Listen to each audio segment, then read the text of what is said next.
My name is Joyce Freeman and I'm 79 and I'm from Manchester, England.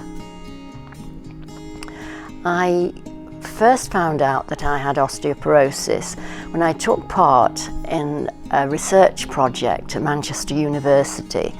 I was interested in taking part in this because my mother had broken both her hips, but she was much older than I was. She was in her 80s and 90s when she did that, and she was never diagnosed, but I thought it would be interesting to do. And as part of the research, I had to have a DEXA scan, and it was shown on that.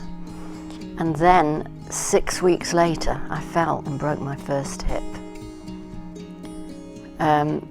So it was a terrible shock, as you can imagine. I slipped in the kitchen. There was some grease on the tiled floor. It was ceramic tiling, very hard, and I was unaware of it. And I not only dislocated my hip, I didn't only fracture my hip, I dislocated it as well. I was very fit.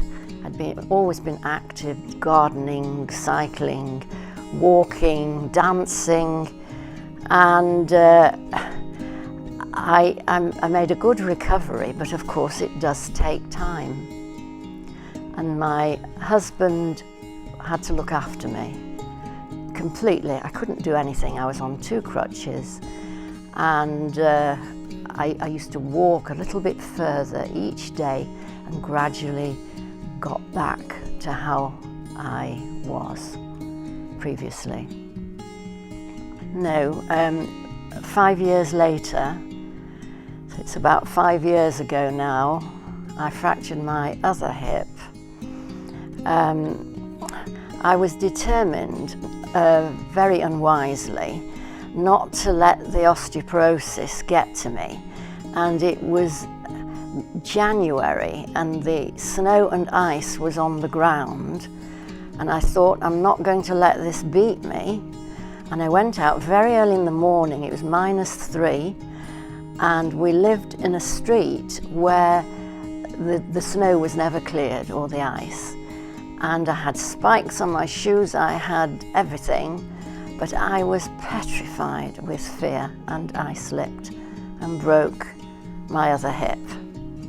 And of course I should never have done it, and I don't ever plan ever again to go out if it's snowing or icy.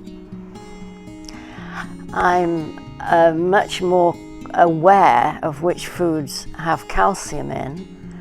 I'm also aware of having enough vitamin D from sunshine so that I expose my arms and my face between May and September, and the rest of the time I learnt from an osteoporosis nurse, I think at the support group, that it's very good to take a vitamin D3 tablet in the winter months, and my husband and I both do that.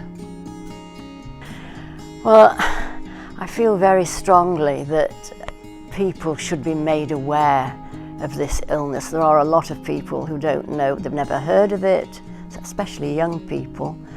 And I think that children, it's very important for children to be packed full of calcium and be active and play sports. And for older people as well. As far as I'm concerned, as I say, you know, I'm quite active. Not as active as I used to be, but I do try. But I'm very aware of the food that I eat, and I think other people should take note of this, that I never used to eat nuts or seeds, and I think they're extremely important sources of calcium. Also tofu, we try and have a tofu meal about once a week if we can. And just generally, you know, lots of fruit and vegetables, just a good healthy diet, and keep active.